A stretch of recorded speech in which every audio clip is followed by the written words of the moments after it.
यह वीडियो केवल मनोरंजन हेतु है। हम किसी भी अंधविश्वास का समर्थन नहीं करते। इस वीडियो का क्रेडिट हिंदी कहानियों फनी कॉमेडी स्टोरीज को जाता है। क्रैब करी क्रैब सूप। बीजापुर नामक गांव था। वहाँ केशव नाम का एक व्यक्ति अपना होटल चलाता था।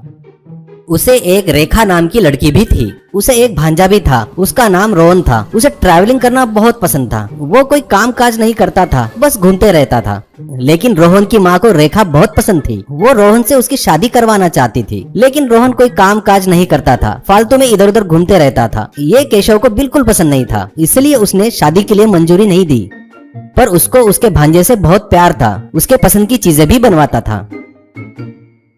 ऐसे ही एक दिन केशव की दीदी और भांजा केशव के घर आते हैं। वे खाना खाने बैठते हैं। अपनी बहन को देखकर केशव कहता है, केशव क्यों दीदी, बहुत दिन के बाद याद आई हमारी। दीदी क्या करूँ रे, तेरे जीजा ये कॉन्ट्रैक्ट दो वो कॉन्ट्रैक्ट दो करके बिजी रहते हैं और ये एक जगह नहीं रहता, कभी यहाँ तो कभी वहाँ घूमते रहता है।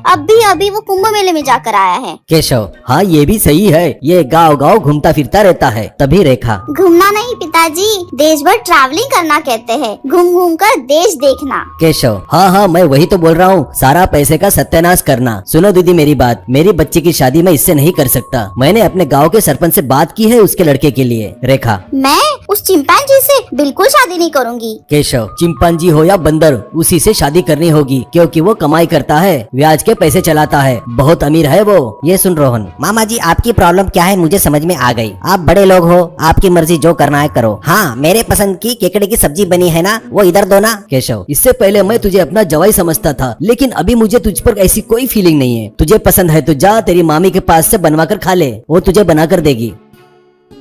कुछ देर बाद रोहन वहाँ से जाता है अपने दोस्त बालू के पास। जाकर कहता है, चल बालू केकड़े पकड़ते हैं। तब बालू कहता है, यार केकड़े तो प्रेसिडेंट के खेत में अच्छे मिलेंगे। तब दोनों प्रेसिडेंट के खेत में जाते हैं और खुद केकड़े पकड़ते हैं। ऐसे पकड़ते वक्त एक छोटा सा केकड़े का बच्चा रोहन की उंगली को काटता है और पकड़ लेता है। बस फिर क्या था, रोहन दर्द के मारे उछल कूद करना चालू कर दिया। तब बालू उस केकड़े को अलग करता है और साइड में रख देता है। रोहन उस केकड़े से कहता है, अरे छोटे से केकड़े, तुम सबको लेकर जाऊंगा, मेरी मामी को देकर उनसे पकाकर खाऊंगा, ये सोचा था मैंने, पर तूने मुझे काट लिया। अब देख तेरे सामने ही बाकी के केकड़ों को पकड़कर तेरे ही सामने खाऊंगा। ये देख तेरा दिल दहल जाएगा, तेरी फट जाएगी, तू अपनी जान की भीख मांगेगा, गिड़गिड़ाएगा, माफी मांगेगा मुझसे। बालू भाई रहने दे, ये सब चीजों की जरूरत है क्या? रोहन जरूरी है भाई, दुनिया भर घूम चुका हूँ, ऐसे ही नहीं हर चीज आता है मुझे बनाना। तू देख मेरे कुकिंग का पावर। उसके बाद पकड़े हुए केकड़े को साफ करते हुए बालू को सामान लाने को बोलता है।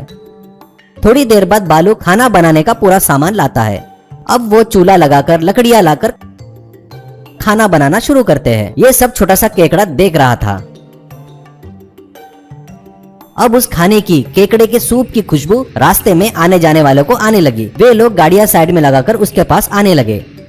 ये देख बालू, मुझे तो पसंद है, इन लोगों को भी पसंद आई शायद, इसलिए इधर आ रहे हैं। रोहन अरे नहीं रे, वो इस खुशबू के कारण खींचे चले आ रहे हैं, देखना आते ही बोलेंगे चल लगाओ हमारे लिए खाना।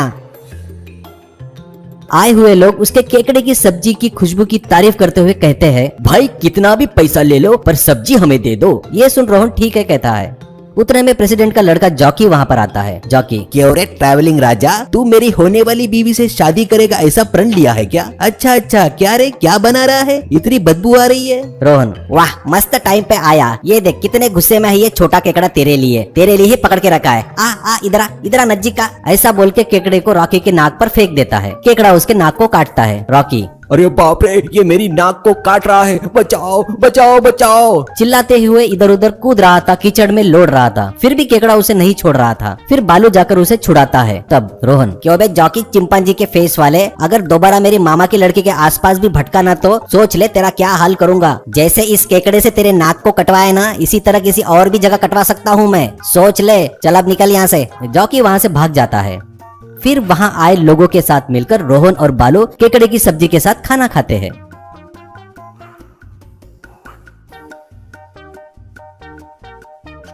बाद में रोहन से बालू कहता है, केकड़े की सब्जी के साथ जौकी का भी काम हो गया, किस्मत अच्छी है तेरी, अब जौकी अपने से कभी नहीं खुजाएगा। पर एक बात समझ में नहीं आई यार, उसके खेत के केकड़ों के बारे में पूछने के बजाय अपनी नाक भरी केकड़े से कटवा कर गया। ये सब कैसे पसंद आएगा यार तेरे मामा को? रोहन, अरे नहीं रे बालू, मेरे मामा को सब पसंद आता है, ऐसे ही मुझे डराते हैं ताकि मैं कोई काम धंधा कर सकूं। मुझे पता है यार, इस चिंपांजी से शादी करना मेरे मामा को भी पसंद नहीं है। बाद में वहाँ खाना खाए आए लोग रोहन की तारीफ करने लगे और वहाँ से चले गए।